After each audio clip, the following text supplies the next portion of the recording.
Bom dia, meus irmãos e irmãs.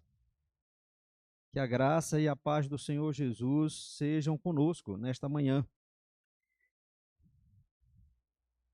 Hoje vamos estudar a respeito da Reforma Protestante, apenas um resumo, porque tem muita coisa,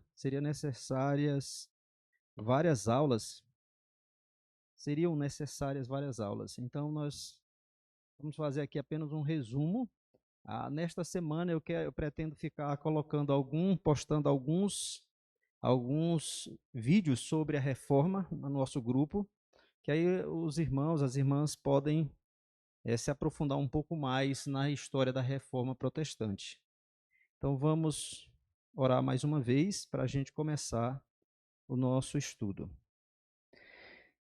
Senhor Deus, nosso eterno Pai, Deus Altíssimo, louvado e engrandecido seja o nome do Senhor, agora e para sempre. Ó Deus bendito, nós queremos render graças ao Senhor por aquele grande avivamento que o Senhor realizou no século XVI, levantando homens, Senhor Deus, que pudessem enfrentar toda uma situação que era contrária à tua palavra, de maneira que aconteceu a reforma protestante. E o grande herói da reforma protestante não foi Martinho Lutero, não foi Calvino, Zwinglio ou qualquer outro. O grande herói da reforma protestante foi o Senhor mesmo, que, ó Deus, teve misericórdia do teu povo e trouxe um grande avivamento para que houvesse um retorno à tua santa palavra, para que houvesse, Senhor Deus, um retorno ao culto que agrada ao Senhor, que houvesse um retorno à sã doutrina, para que houvesse um abandono de práticas pagãs e supersticiosas, práticas, ó Deus, fundamentadas tão somente em tradições e desejos humanos. Obrigado, ó Deus, por esse grande evento que o Senhor realizou. Estamos nesses dias comemorando, ó Deus, 506 anos da reforma, e louvamos o teu nome por esse grande evento, por essa grande obra que o Senhor realizou. E ao mesmo tempo te imploramos que o Senhor queira, Senhor Deus, realizar um novo avivamento, uma nova reforma em nossos dias, e te imploramos em especial pela nossa nação e pela igreja do Senhor que aqui reside. Nós te pedimos todos esses benefícios e agradecemos no nome de Jesus. Amém. Quero ler com os irmãos Romanos, capítulo 1, fazer a leitura de Romanos, capítulo 1, versos 16 e 17. Hoje à noite nós faremos a exposição dos versos de 15 a 17.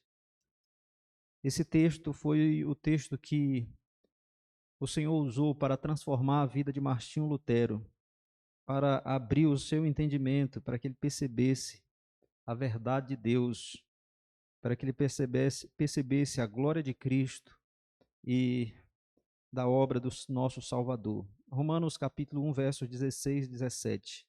Pois não me envergonho do evangelho, porque é o poder de Deus para a salvação de todo aquele que crê, primeiro do judeu e também do grego, visto que a justiça de Deus se revela no evangelho de fé em fé, como está escrito: o justo viverá por fé. Amém. Então vamos ao nosso estudo, irmãos. Então, primeira coisa, a importância de estudarmos a história. O Hernando Dias Lopes, conhecido de todos nós, ele diz assim: a história é nossa pedagoga ou nossa coveira. Quem aprende com a história, quem não aprende com a história está fadado a repetir seus erros. A história é o palco das grandes intervenções de Deus, seja para manifestar a sua graça ou seu juízo. Então, mostra aí a importância de conhecermos a história. Então, quem não estuda a história, quem não busca conhecer a história, vai cometer muitas vezes erros que, inclusive, já foram condenados pela igreja em épocas passadas. Então, conhecer a história, meus irmãos, também é importante para preservar, para ajudar, ajuda a preservar nossa identidade. Por exemplo, nós somos cristãos, nós não somos muçulmanos, budistas, nós somos cristãos. E o que significa ser cristão? Qual é a história do cristianismo? Então é importante nós conhecermos para que possamos preservar nossa identidade, não sermos desvirtuados da nossa verdadeira identidade. Nós somos reformados, é importante a gente entender. Nós não somos pentecostais, nós não somos dispensacionalistas, nós somos reformados. E o que é ser reformado? Quais são as características daqueles que são reformados? Então é importante a gente perceber qual é a história da igreja reformada ou das igrejas reformadas. Isso faz parte da nossa identidade. Nós somos presbiterianos, ou seja, nós não somos metodistas, anglicanos, nós somos presbiterianos. E o que isso significa? Então vejam, irmãos, nós somos cristãos reformados presbiterianos. Isso faz parte da nossa identidade. E por que muitas vezes a igreja não conhece a história, não conhece as características? Então, muitas vezes, naquelas igrejas que são consideradas como igrejas reformadas, nós vemos um misto de coisas, como de tendências pentecostais, crenças dispensacionalistas, prática muitas vezes pagãs dentro da igreja. Então, nesta semana, no estudo que tivemos na nossa visita, no trabalho de visitação, estava mostrando o tanto de coisas que existem dentro da igreja, que parece mandingas, coisas, superstições dentro da igreja evangélica. Então, conhecer a história é muito importante, meus irmãos. Então, aqui eu vou dar simplesmente uma visão panorâmica, um resumo do resumo, vamos dizer assim, porque o nosso tempo não nos permite ver a coisa de maneira detalhada. Mas hoje nós temos muitos vídeos bons, livros bons sobre a reforma, sobre a história da igreja, que podemos conhecer melhor a nossa história. Então vamos pensar, meus irmãos, agora no termo reformado. Então pense aí a palavra reforma. Então observem como é interessante. Vamos analisar aqui as palavras na sua, vamos dizer assim, etimologia, nos seus conceitos originais. Então, a reforma. Reforma, aqui etimologicamente, ou seja, que tem a ver com a origem da palavra, ela vem do latim, da forma primeira a, ou seja, voltar à primeira forma.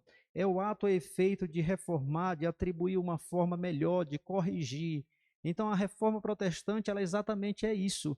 Não é uma novidade, a reforma não trouxe nenhuma, assim, novidade propriamente dita. É um retorno às escrituras. Por quê? Porque só é reforma quando há uma deforma. E o que é deforma? Deforma significa alterar a forma, ou alterar-se a forma, desfigurar. A igreja tinha se desfigurado no decorrer aí de mais ou menos 1000 anos ou um pouco mais, com crenças e práticas que não eram bíblicas. Então a igreja, por assim dizer, se deformou. E é necessária agora uma reforma para voltar à forma original, porque tem uma forma original, aquela que nós vemos, meus irmãos, no Novo Testamento, a partir de Atos 2, nós vamos ver ali a forma original, vamos dizer assim, da igreja neotestamentária ou a igreja do Novo Testamento.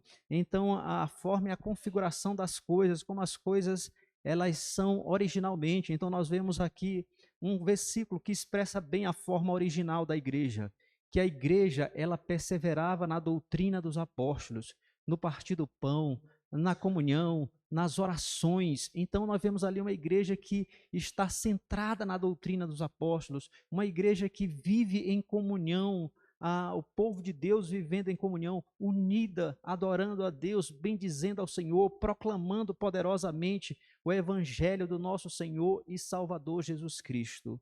Então, tinha uma forma original, se deformou no decorrer da história, então é necessária uma reforma. E Deus, na sua graça, promoveu, realizou isso, a reforma protestante.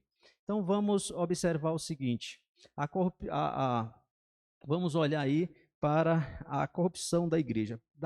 Veja, vamos dizer assim, do início até o século IV. Então, nós vamos ver a igreja caminhando bem nesses primeiros séculos. Nos 3 primeiros séculos, a igreja caminhava bem, estava indo bem. Algumas coisinhas, mas nada que comprometesse, vamos dizer assim, a natureza realmente da igreja. Mas aí aconteceu um fato, meus irmãos. Em 313, o imperador Constantino, ele se tornou cristão. Tem um ponto de interrogação aí, porque muitos historiadores duvidam, né? Tem historiadores que duvidam que ele realmente se converteu. Segundo ele, ele teve um sonho na véspera de uma grande batalha que ele teria. E no sonho dele, ele viu os escudos pintados de cruz, como uma cruz, né? Um desenho de uma cruz vermelha no escudo dos soldados.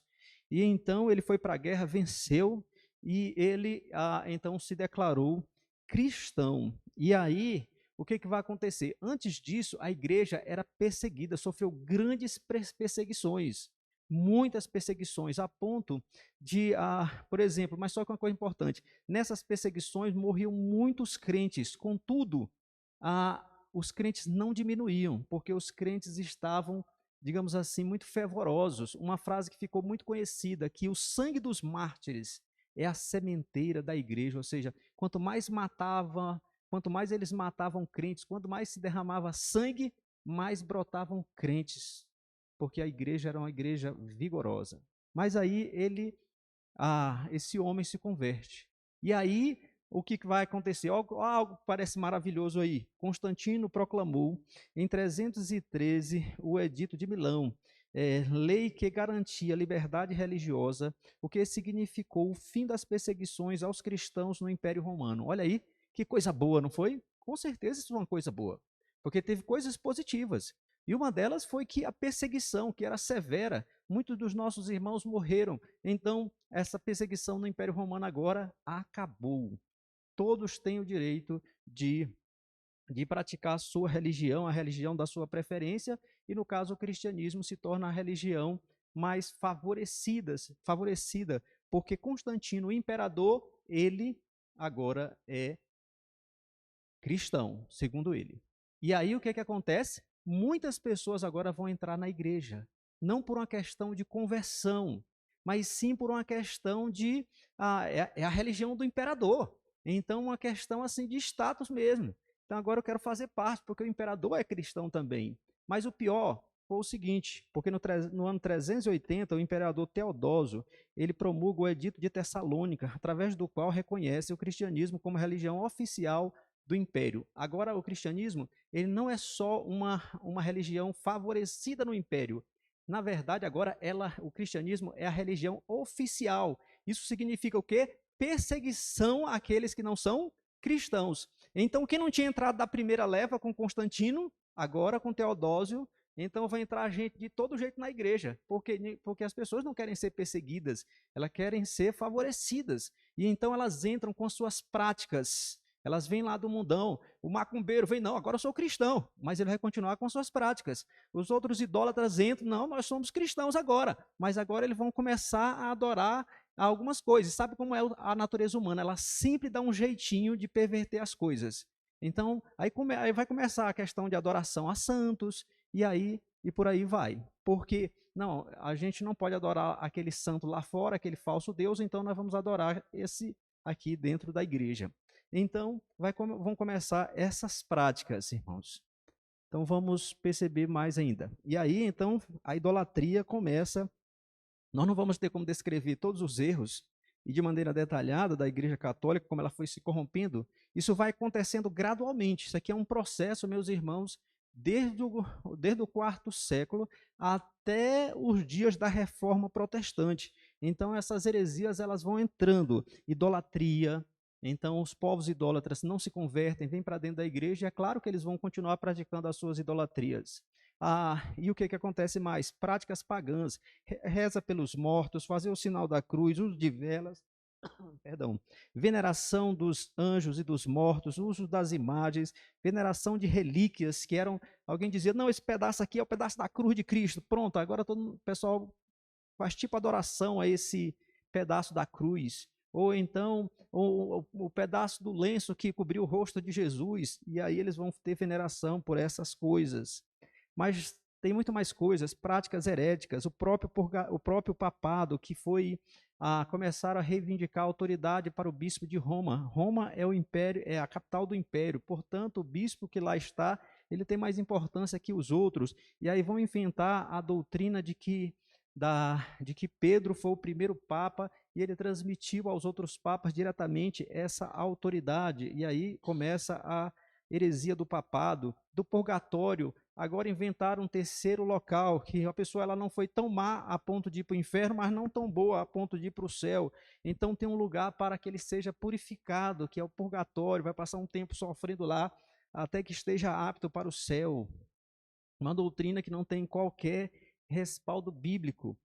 Aí vocês perguntam assim, mas pastor, e a Bíblia?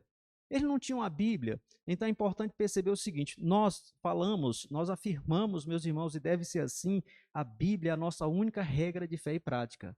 Mas a Igreja Católica, ela tem, segundo ela, três fontes de autoridade: a Bíblia, a tradição e o magistério, que é o Papa que é constituído do Papa e dos bispos. Então, o que acontece? Na prática, a Bíblia vai lá para baixo e as outras coisas se sobrepõem. No caso, a tradição e o magistério, que é o Papa e os bispos, quando eles declaram determinada doutrina, então eles consideram como algo tão inspirado quanto a Bíblia.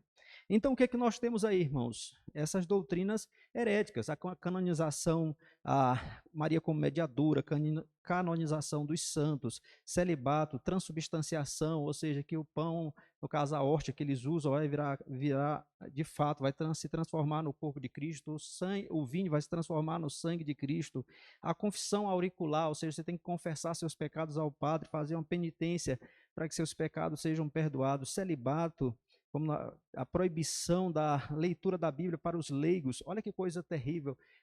Inclusive, a Bíblia que existia era no latim e as missas eram celebradas tudo no latim, então o povão não entendia nada, então era terrível. E também vão acrescentar mais sacramentos, ficando aí um total de 7 sacramentos. Então percebam que a igreja vai se corrompendo mais e mais. Nós temos ainda o que? Práticas imorais, como a simonia, compra de cargos eclesiásticos, o nepotismo, que é colocar parentes em cargos eclesiásticos, prostituição no alto clero. Então, acontecendo a Inquisição, meus irmãos, que foi esse o tribunal católico que julgava, condenava e punia aqueles que eram considerados hereges, que eram considerados as bruxas, que eram consideradas bruxas ou bruxos. Então, a perseguição era condenação e morte, queimar na fogueira. Então, tinha isso. E, por último, aqui eu quero destacar a venda das indulgências.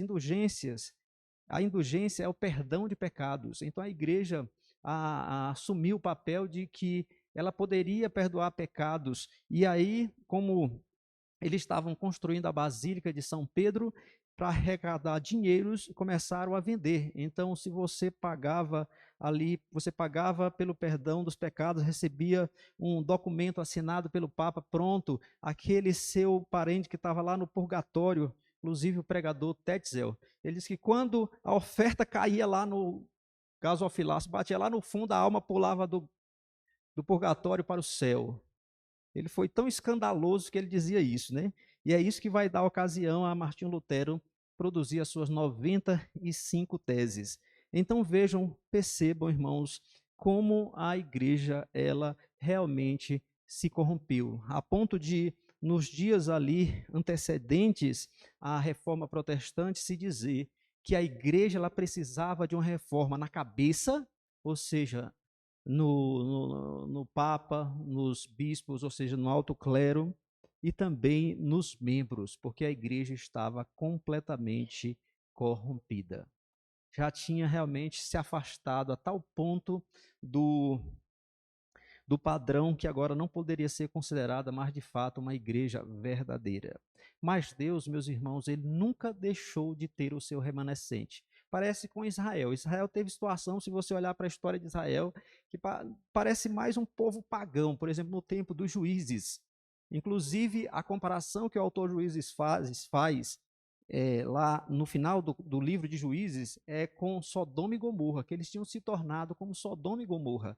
Mas Deus nunca, meus irmãos, ele nunca deixa de ter um remanescente fiel. Não tem um momento na história que diz assim, a igreja acabou, não existe mais nada, é preciso que Deus agora faça renascer. Não, Deus sempre preserva um remanescente fiel. E por isso é que houve tentativas de reforma antes da reforma protestante. Eu vou citar aqui alguns nomes, porque nós podemos ver alguns nomes e houve também alguns movimentos, mas eu não vou trabalhar esses movimentos. Mas vou mencionar aqui 3 nomes importantes aí, nesse momento de pré-reforma, ou tentativas de reforma. Primeiro, nós temos aí Wycliffe. Então, ele era sacerdote professor da Universidade de Oxford, na Inglaterra. Ele atacou as irregularidades do clero, as superstições, as relíquias, peregrinações, veneração dos santos, bem como a transubstanciação, o purgatório, as indulgências, o celibato clerical e as pretensões papais. Então, veja, ele é um sacerdote lá na Inglaterra e professor da universidade. E ele está, então, se levantando contra essas coisas que ele entende pelas escrituras que é errado, que não podia acontecer, e ele está combatendo. É importante dizer, irmãos, que tanto esses pré-reformadores como os próprios reformadores, no caso especialmente de Lutero, eles não tinham a intenção de sair da igreja. Não era esse o propósito. Não, nós vamos rachar, porque hoje qualquer coisa que acontece, tem um problema aqui, vamos sair esse grupo aqui, já vai começar uma outra igreja ali. Não, não era esse o propósito. O propósito era reformar a igreja, era que a igreja voltasse, que houvesse um retorno à palavra de Deus. Então, era esse o objetivo. Mas quando não houve mais jeito, na verdade, Martinho Lutero, como nós vamos ver, ele foi excomungado. Então, ele não tinha mais como continuar ali tentando um trabalho de reforma naquela igreja, ele tem que começar realmente um novo trabalho. Então, John Wycliffe, ele vai atacar tudo isso. E os seus seguidores, conhecidos como os Lollardos, tinham a Bíblia como norma de fé que todos devem ler e interpretar. Então, eles defendiam aí a Bíblia como autoridade que devia ela ser acessível a todas as pessoas. Porque, como nós vimos, a Igreja Católica diz, não, só aqueles que têm condições de ler a Bíblia podem ler a Bíblia. No caso, o clero. Clero aí me refiro a papa, bispos, padres e outros dessas ordens. Então vamos lá. O que vai acontecer mais? Ele, anos depois da sua morte, que aconteceu em 1384, vejam o que aconteceu. Wycliffe foi condenado como herege pelo Concílio de Constância. É o mesmo concílio que vai condenar o próximo pré-reformador. Só que esse daqui, o que eles fizeram? Condenaram. O Wycliffe, ele foi um herege, mas já morreu, o que a gente vai fazer? Tira os ossos dele de lá. Tiraram os ossos dele da sepultura, queimaram para assim uma forma de punição, porque ele foi considerado como herege. E o Wycliffe foi conhecido, meus irmãos, como a estrela d'alva da reforma. Por quê? Porque ele é o primeiro, vamos dizer assim, de maneira mais consistente a brilhar nesse sentido da reforma protestante. Então ele é o primeiro, lá na Inglaterra. Agora nós temos o outro. O outro é John Hus. John Hus, ele também, observem, ele era um sacerdote, professor na Universidade de Praga, na Boêmia. Então percebam que são homens que têm, homens cultos, homens que têm voz, homens que são formadores de opinião. Então ele aqui, lá na Boêmia, que hoje é a República Tcheca, foi influenciado pelos escritos de John Wycliffe, o outro que já havia morrido. Então ele foi influenciado pelos escritos desse outro pré-reformador. Ele dizia que todos os eleitos são membros da igreja e que seu cabeça é Cristo. Olha a afronta aqui contra o Papa, porque o Papa se arroga como cabeça da igreja. Ele disse, não, só Cristo é o cabeça da igreja, não o Papa. Insistia na autoridade suprema das Escrituras, não na tradição, não no magistério, mas nas Escrituras e nas Escrituras somente. John Hus foi condenado à fogueira pelo Concílio de Constância. Olha, observe, o mesmo concílio que condenou Wycliffe. Seus seguidores ficaram conhecidos como os irmãos boêmios, foram muito perseguidos e foram os precursores dos irmãos morávios. Depois vocês estudam sobre os moravianos, muito interessante a história. Então vamos lá. ao ser, olha que coisa interessante, ao ser amarrado no porte da fogueira, porque ele foi condenado como herege, porque defendia essas verdades, né? Então ele foi condenado, e na fogueira ele disse: hoje vocês estão matando um ganso, porque o nome de John Hus significava ganso. É o significado do nome dele. Hoje vocês estão matando um ganso, mas em breve Deus levantará um cisne, e a ele vocês não poderão matar. Então muitos veem aqui como uma profecia em relação a Lutério, que haveria de se levantar aproximadamente 100 anos depois. E aí o que ele disse ali na fogueira, antes de morrer? Senhor Jesus, por ti sofro esta morte cruel, rogo-te que tenhas misericórdia dos meus inimigos. E ele morreu cantando salmos, segundo os historiadores. Que testemunho maravilhoso, né? Testemunho maravilhoso. E aí a pergunta para mim, para vocês, é, irmão, será que nós estaremos dispostos a encarar? E aí nós vamos ter esse rapaz bonito aí, o Jerônimo Savonarola. Então ele era o quê? Ele era um frade dominicano de Florença, na Itália, que pregou contra a imoralidade da sociedade e na igreja. Então ele prega, veja, ele está pregando contra a moralidade que acontecia fora na sociedade e dentro da igreja. E aí, inclusive, no papado, então as imoralidades que aconteciam no papado. Papa Alexandre VI procurou de todos os modos silenciar o vigoroso pregador, tentou até subordiná-lo com um chapéu cardinalício, ou seja, colocando num cargo maior do que o que ele tinha, né? Tentando subornar, mas foi em vão. Ele continuou pregando firmemente. O interessante é que os historiadores dizem que ele impactou realmente a cidade na qual ele pregava, que muitas pessoas realmente abraçaram aquilo que ele dizia. Ele foi enforcado e queimado na praça de Florença. Isso aconteceu 19 anos antes das 95 teses de Lutero. Então já está bem pertinho da reforma protestante. Então o que nós percebemos, irmãos? Primeiro, Deus preserva um remanescente fiel.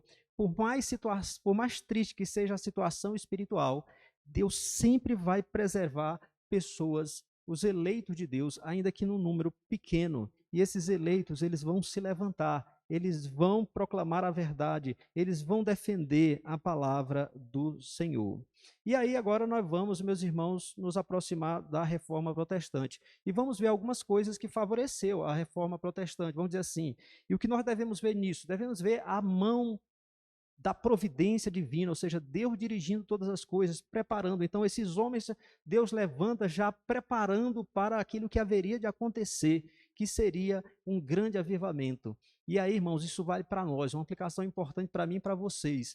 Uma coisa que eu peço em minhas orações é exatamente isso, de que Deus traga um avivamento para o povo do Senhor, porque nós, como igreja brasileira, nós somos uma igreja cheia de misticismo, cheia de mandinga, como eu disse, cheia de práticas pagãs, tem tantas coisas erradas, precisamos de um avivamento, retornar à palavra, nós precisamos disso, mas talvez nós nunca veremos isso, talvez nunca veremos, mas cabe a nós sermos usados por Deus agora, como foram esses homens, John Wycliffe, John Hus, eles não viram a reforma, eles morreram e não viram. Como muitos outros morreram e não viram, mas eles fizeram a parte deles, eles foram usados por Deus na sua época, e nós devemos ser também usados, meus irmãos, orando ao Senhor, clamando ao favor do Senhor, que nos traga uma reforma, e nós mesmos procurando viver os princípios da palavra de Deus. Então, vamos olhar o que aconteceu. Primeiro, um sentimento nacionalista. Então, as nações modernas estavam começando a se formar,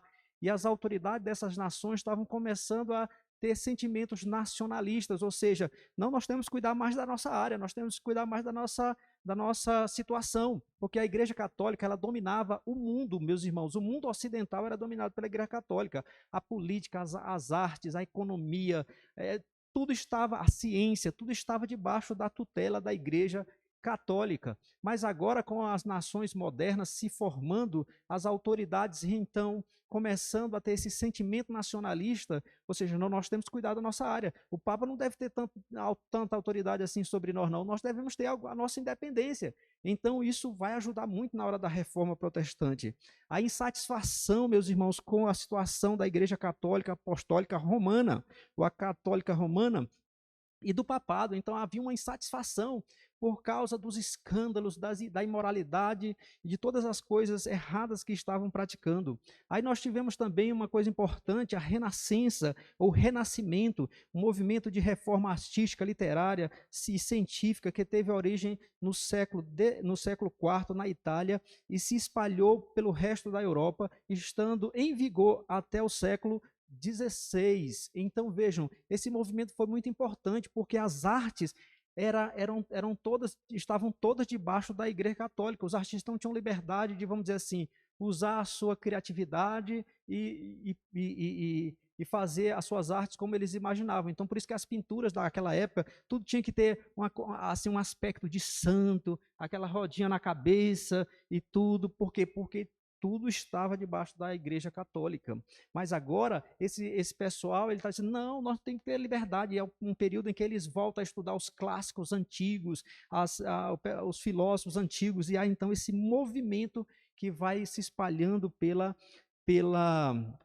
Europa. E aí teve uma coisa importantíssima, a invenção da imprensa. Gutenberg, ele desenvolveu aí a máquina, né, antigamente a Bíblia era toda escrita manualmente. Então era toda escrita, os copistas tinham que fazer. Agora não, livros podem ser impressos. Então, quando a reforma estoura os livros de Lutero, a Bíblia que Lutero traduziu, então agora esses materiais vão ser impressos e isso vai se espalhar de maneira muito rápida, influenciando muitas pessoas. Então, isso também foi algo importantíssimo para o avanço da reforma. E aí você percebe uma coisa aqui, irmãos. Com o olhar, vamos dizer assim, das Escrituras, olhando esses eventos à luz da Escritura, nós podemos perceber nada mais, nada menos do que a mão providencial de Deus organizando tudo para que acontecesse a reforma protestante. Porque o nosso Deus é Ele quem governa sobre tudo. A Bíblia diz que Ele estabeleceu o seu trono no céu e o seu reino domina sobre tudo, tudo. E Ele está, então, dirigindo aí a história para exatamente o que vem a seguir. E aí nós temos a figura de Martinho Lutero, esse cara bonito e charmoso. Para vocês observaram, é comum neles aqui.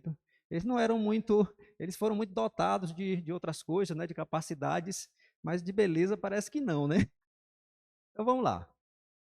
O alemão, filho de camponeses, tornou-se monge agostiniano, e ele se tornou monge porque ele estava voltando, porque o pai dele queria que ele fosse da área aí do direito, alguma coisa assim, e aí o que que acontece? Mas ele sempre tinha essa questão religiosa, um dia ele estava voltando, um raio caiu perto dele, ele quase morreu, e aí ele, agoniado, fez uma promessa que queria ser monge, que ia ser monge, e aí ele foi para essa ordem agostiniana. Agostiniano tem a ver com Agostinho, que tinha vivido lá mais atrás, no quarto século. Então, o que acontece? Ele entra para essa ordem e para o convento, então. Então, veja o que acontece. Buscava com avidez a salvação de sua alma.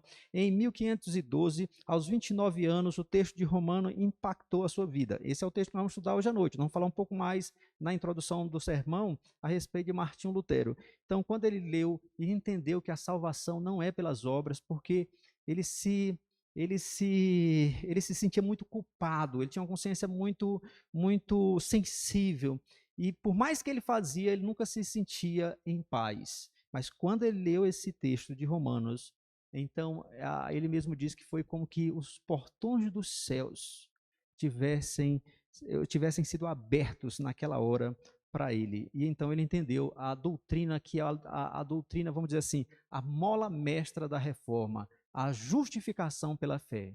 Eu pergunto a vocês, o que é justificação pela fé?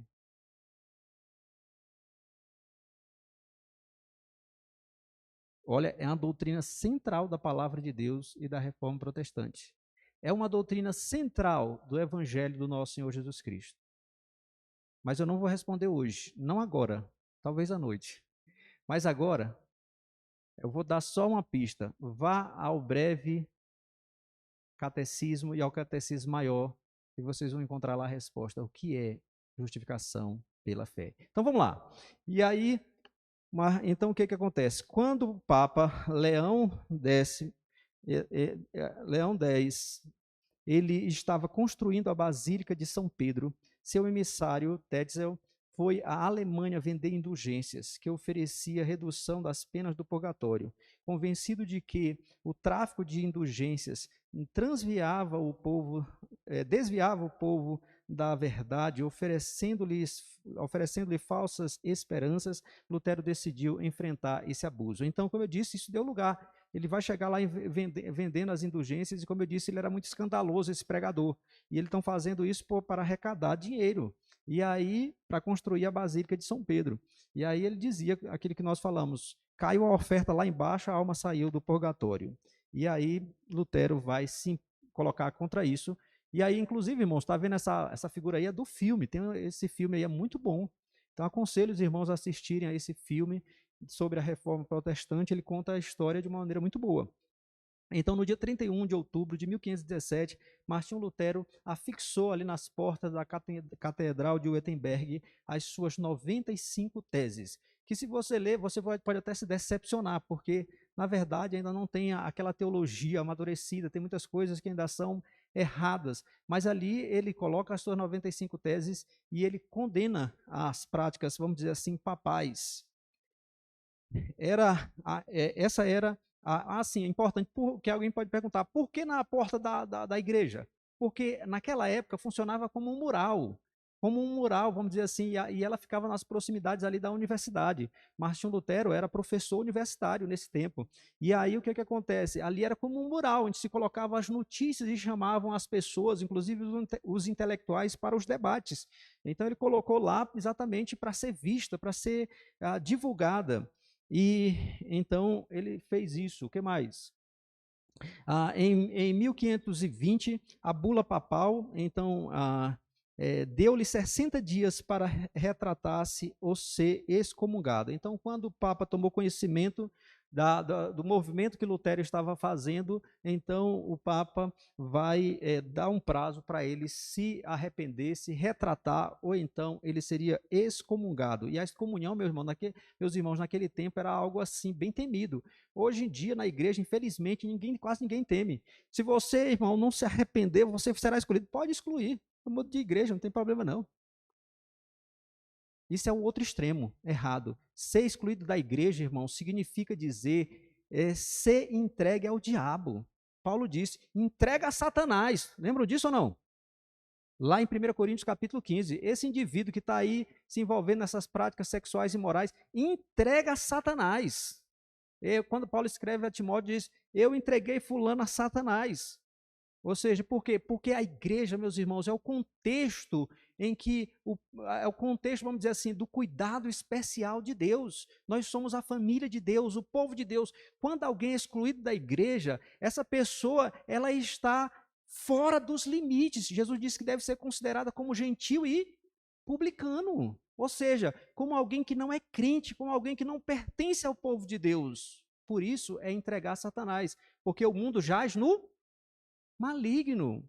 Então, se tem uma coisa que nós devíamos temer, primeiramente, é claro, a Deus, mas a excomunhão, porque quando a excomunhão, quando a exclusão é feita de maneira bíblica, acontece aquilo que Jesus disse, aquilo que será desligado na terra, terá sido desligado no céu. Então, tem pessoas que até dizem, não, eu não me importo com o julgamento dos homens, o meu julgamento que eu me importo é de Deus, mas quando um conselho julga de maneira bíblica, ali é o julgamento de Deus, por meio dos seus oficiais. Então é importante a gente entender isso. Agora, quando o julgamento é injusto, não é bíblico, então é claro, isso não é de Deus. Então é importante entender. Então nós temos que temer sim a sermos disciplinados. Bem, vamos lá. Continuando. Eita, vai andar longe de terminar, irmãos, aqui. Vamos ver se chega pelo menos em Calvino aqui. Então, no início Aí está dizendo aí, no início de 1521, foi publicada a bula de excomunhão. Nesse ano, Lutero compareceu a uma reunião do parlamento. Então, agora, o próprio governo lá da região que Martinho Lutero morava, ou que ele pertencia, ele convocou essa dieta de ordem, que é exatamente um concílio, uma reunião ali das autoridades para exatamente, digamos assim, julgar Lutero. Antes disso, ele foi convocado para ir a Roma, só que ele não foi, e aí ele foi convocado agora, e aí a autoridade civil está convocando. Então agora não só a igreja está atrás dele, mas agora a autoridade civil também. E aí o que acontece? Lá ele vai dizer o seguinte, ouçam o que ele diz, porque eles disseram, colocaram lá, você nega todas essas obras que você escreveu? Você nega o que você disse a respeito da igreja, do Papa? Você nega? Aí ele disse assim: a menos que vocês me convençam pelas escrituras que eu estou errado, não me retratarei, pois não é lícito a um homem agir contra a sua consciência. Aqui me firmo e aqui me estabeleço. E que Deus me ajude. Porque ele precisava mesmo de ajuda, porque agora a igreja e o Estado vão estar atrás dele. E aí, quando ele estava voltando para casa, irmãos, que ele saiu dessa reunião, estava voltando, então, inclusive no filme retrata isso, homens encapuzados, 5 homens encapuzados, noutra carroça, chegaram e sequestraram Lutero. E aí, certamente, ele pensou, estou frito, agora chegou o meu fim. Só que, na verdade, foi alguém que o protegia, Frederico III, o Sábio. E aí levou Lutero para o castelo dele, ou seja, de Frederico, e lá ele ficou isolado por um bom tempo. Lá ele produziu muitas obras, inclusive traduziu a Bíblia, o Novo Testamento. Fez a tradução, porque naquele tempo só tinha o latim, no latim. Ele traduziu para o alemão, agora para a língua do seu povo, para que o povo tivesse acesso à Bíblia. E, inclusive, essa tradução ela foi muito importante para a própria língua alemã moderna, para vocês terem uma ideia, o impacto que teve essa tradução que Martinho Lutero fez. Então, ele ficou lá e produziu essas obras. E aí nós vamos pular esse cidadão aqui, que vai ser o substituto de Martinho Lutero, Felipe Melanchthon, ele vai produzir confissões, nós vamos pular. Vamos agora para a Suíça de fala alemã, em Zurique. Então, o que acontece?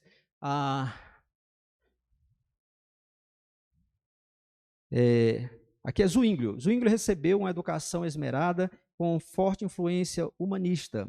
Inicialmente foi sacerdote e nesses lugares, ele influenciado pelo Novo Testamento, publicado por Erasmo de Roterdã, isso lá na Holanda. Erasmo de Roterdã produziu um Novo Testamento lá na Holanda, então isso foi influenciado. Ele começou a estudar a Escritura e ser um grande pregador. E ele também era um cara bom de briga também. Saiu inclusive com o exército lá de Zurique. Inclusive ele morreu numa batalha, como nós podemos ver aqui nessa última informação. Em 1518 ele morreu, mas ali ficou realmente implantada a reforma. Ele foi usado por Deus para que a reforma prosperasse ali. Em 1523, houve o primeiro debate público em Zurique e a cidade começou a tornar-se protestante. O reformador escreveu aí um documento importante, que foi a Carta Magna da Reforma de Zurique, nos quais os documentos que ele produziu, ele defendia a salvação somente pela graça, a autoridade das escrituras, o sacerdote dos fiéis, bem como atacou o primado, ou seja, a primazia do papado, do papa e a missa. E aí ele teve uma desavença com Lutero na questão da ceia do Senhor. E ele morreu em batalha aí, como nós já falamos. Bem, então isso foi na Suíça. E no lado, vamos dizer assim, no lado norte, onde ficava era de fala alemã. Já na Suíça também, só que no outro lado, lá em Genebra, nós vamos ter a figura de João Calvino como sendo a principal, vamos dizer assim, o principal figura nesse momento. Antes dele, a reforma já tinha chegado lá. mas é ele que vai dar realmente os contornos da reforma lá em Genebra. Então, João Calvino, ele nasceu na França, após seus estudos em sua cidade, Calvino mudou para Paris e estudou teologia e humanidades.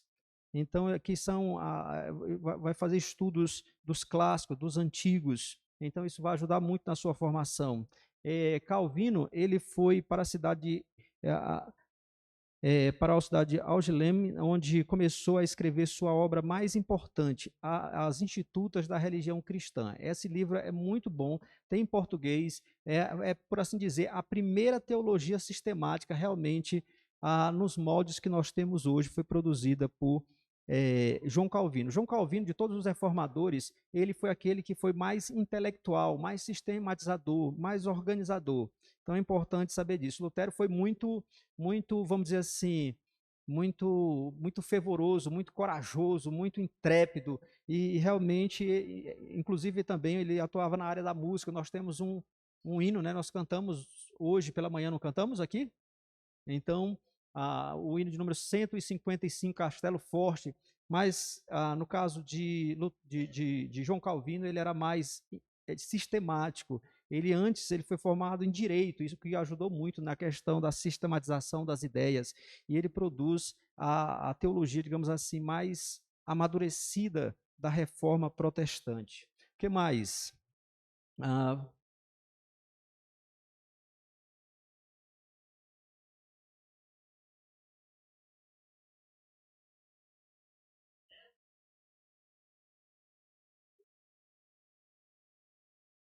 De reza.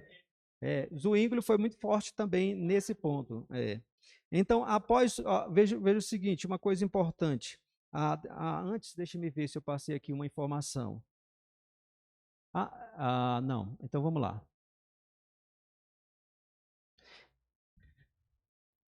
Após voltar por breve tempo ao seu país, no caso a França, Calvino decidiu fixar-se na cidade protestante de Estrasburgo, onde atuava o reformador Martin Bucer. Então, o que acontece? Aqui o plano de Calvino é exatamente ir para uma cidade, essa cidade, Estrasburgo, onde ele queria apenas escrever. Ele queria escrever, produzir documento, combater, contribuir com a reforma, produzindo material, porque ele entendia que essa era a sua vocação. Só que aconteceu o seguinte, no caminho, ele, por causa da guerra que estava acontecendo entre a França e a Alemanha, ele tem que fazer um desvio muito grande, passa por Genebra.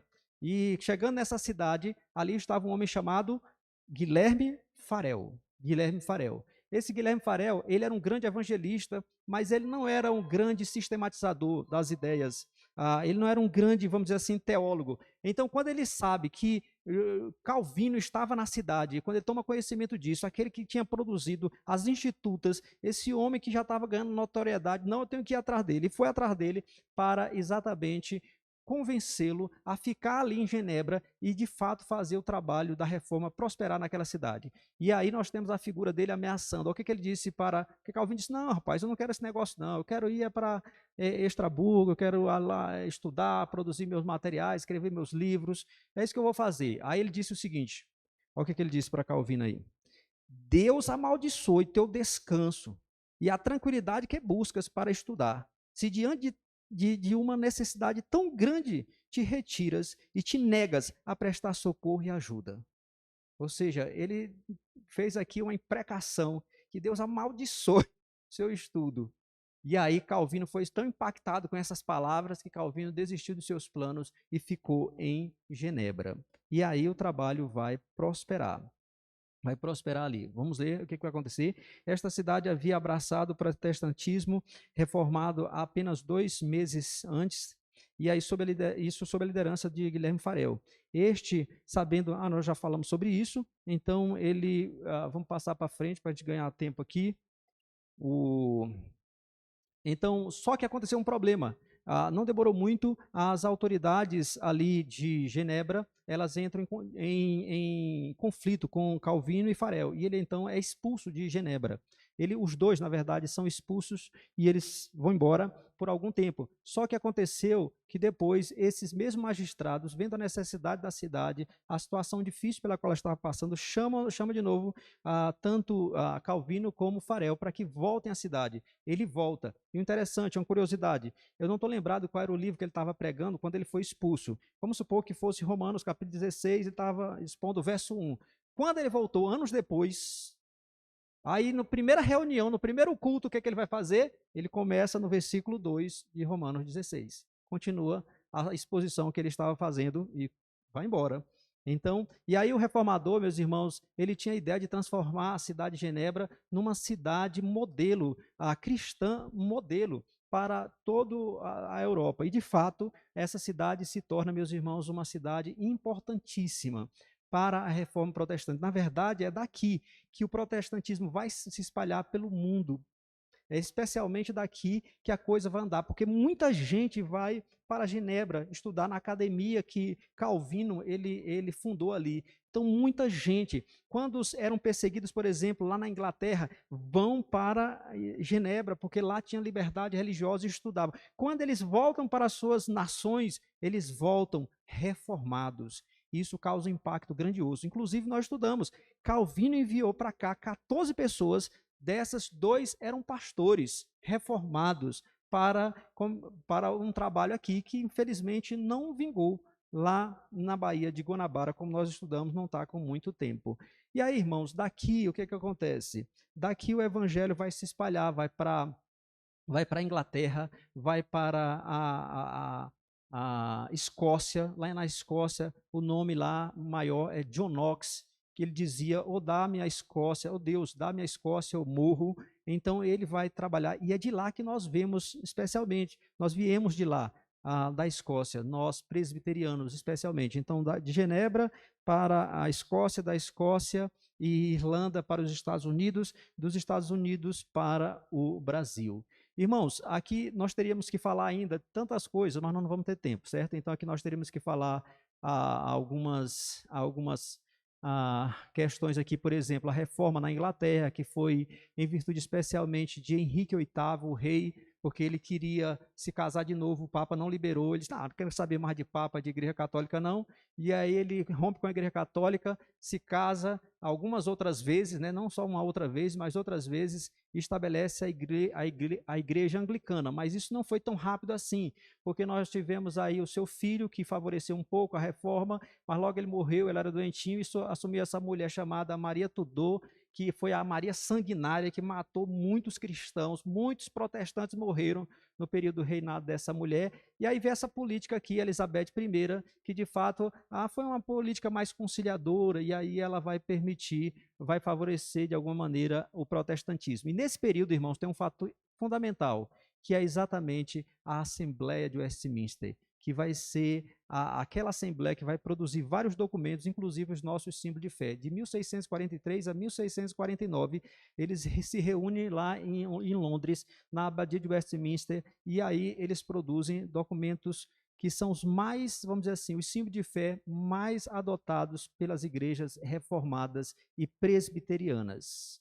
Bem, John Knox lá na Escócia, como nós falamos, mas eu quero pular aqui, então ali, da Escócia e Irlanda para os Estados Unidos para o Brasil. Agora eu quero, esses poucos minutos que nos restam, eu quero pensar sobre a situação do Brasil. Então, a reforma protestante, por assim dizer, ou os frutos da reforma protestante chegam no Brasil. E aí, irmãos, o que eu queria pensar era sobre a necessidade de uma reforma atual no Brasil. Porque hoje no Brasil, irmãos, os impactos da reforma protestante não são muito, vamos dizer assim, muito grandes hoje. Hoje nós temos, por exemplo, se hoje nós temos liberdade religiosa, se nós temos essa liberdade de estarmos aqui, isso é fruto da reforma protestante. Foram aqueles que vieram aqui para o Brasil que trabalharam para que houvesse liberdade religiosa, porque não existia. A igreja oficial era a igreja católica. Então, teve um longo período que não podia entrar ninguém protestante, mas em virtude da reforma, nós temos essa liberdade de cultuar. Nós temos também muitas contribuições na área de educação. No entanto, irmãos, nosso país é influenciado por outras coisas. É influenciado muito pela Igreja Católica, que teve um domínio muito forte no Brasil. É influenciado por ideologias como marxismo, positivismo, e agora estamos vivenciando uma coisa que é global, chamada de pós-modernidade, modernidade tardia, em que tudo é relativo. Você tem a sua verdade, eu tenho a minha verdade. Essa questão moral que é certo para você não é certo para mim. E não existe um padrão absoluto de verdade. Cada um faz o que quer e como entende. O importante é eu não prejudicar o outro, o próximo. Toda a forma de amor é bonita, aceita e deve ser louvada. Então nós estamos vivendo esse período. O Brasil precisa de uma nova reforma. Essa é a situação a situação da sociedade brasileira. Nós brasileiros, nós somos um povo. Eu posso dizer aqui, eu tenho que ter cuidado com a fogueira, né, não? Mas o povo, o povo brasileiro, irmãos, infelizmente é um povo corrupto. Nós reclamamos dos nossos políticos, mas nós furamos a fila.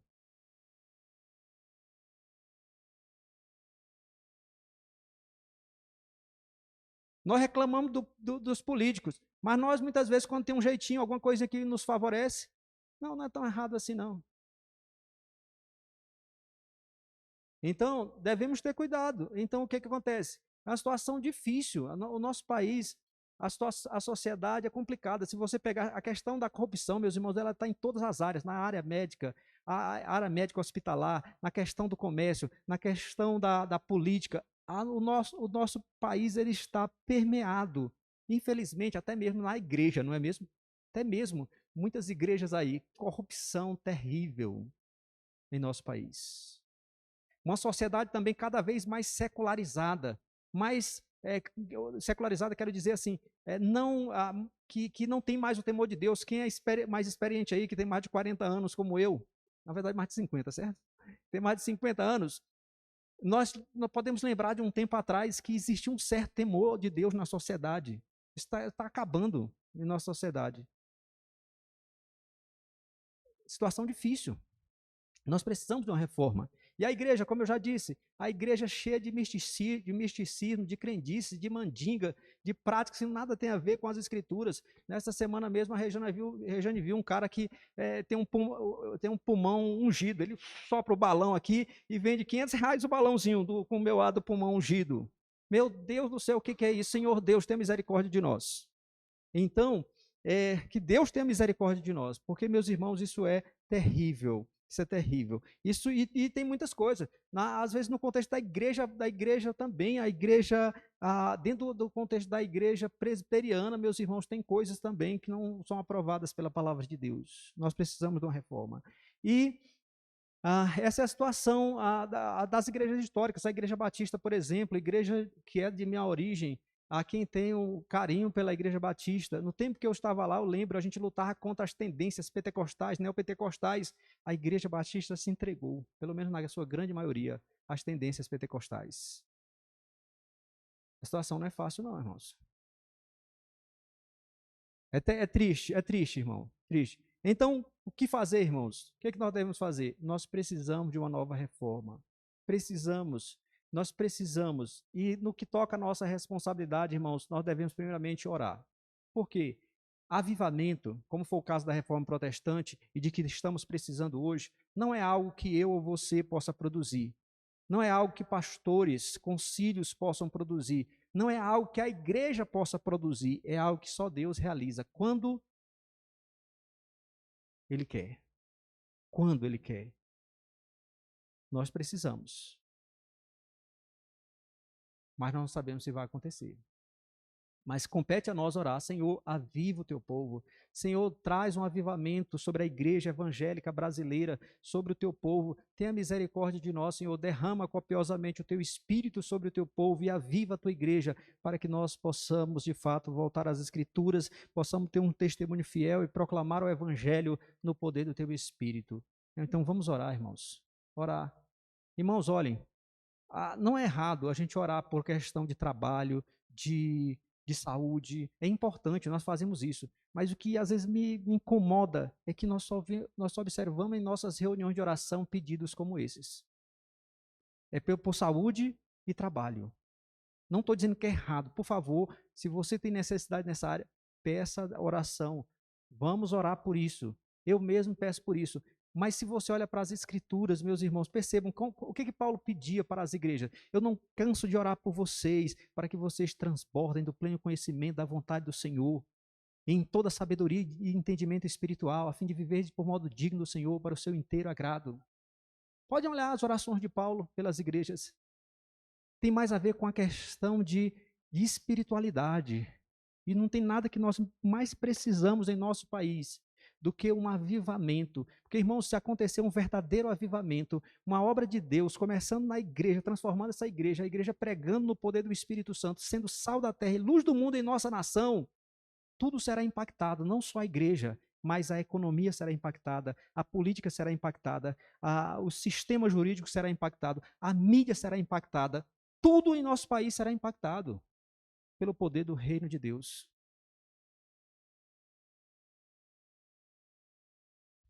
Nós precisamos orar.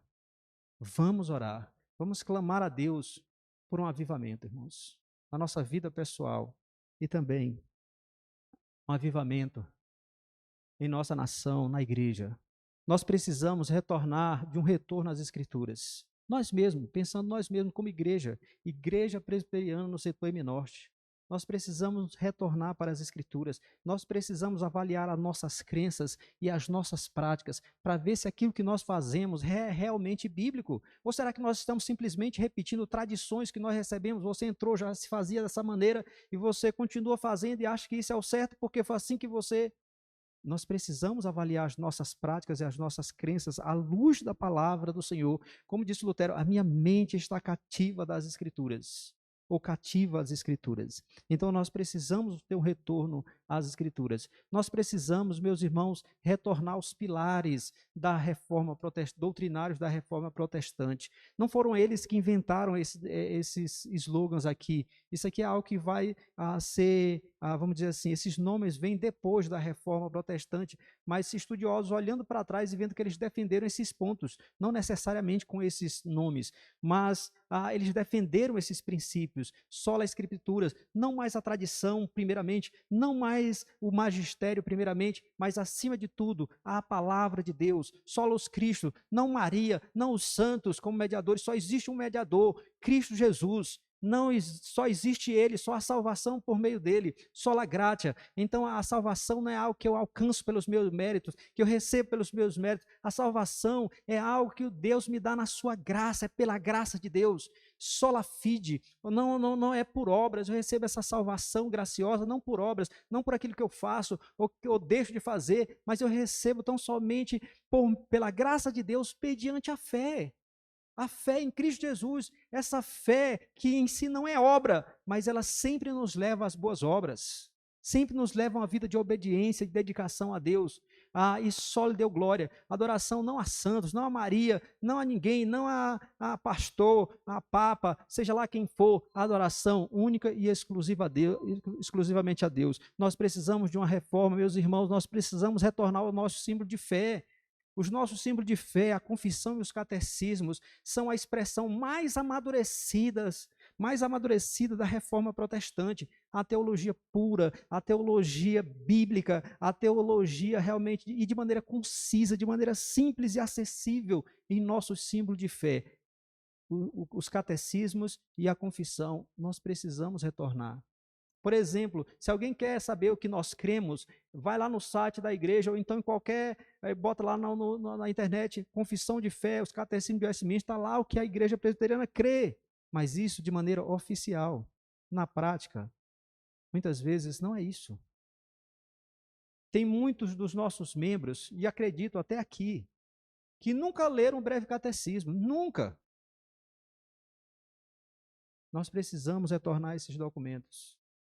Nós precisamos retornar à palavra. Nós precisamos retornar aos pilares da reforma. Nós precisamos retornar aos nossos símbolos de fé.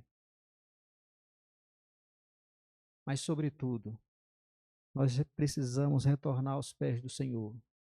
Botar o joelho no chão e a boca no pó e dizer: Senhor, tenha misericórdia de nós. Amém.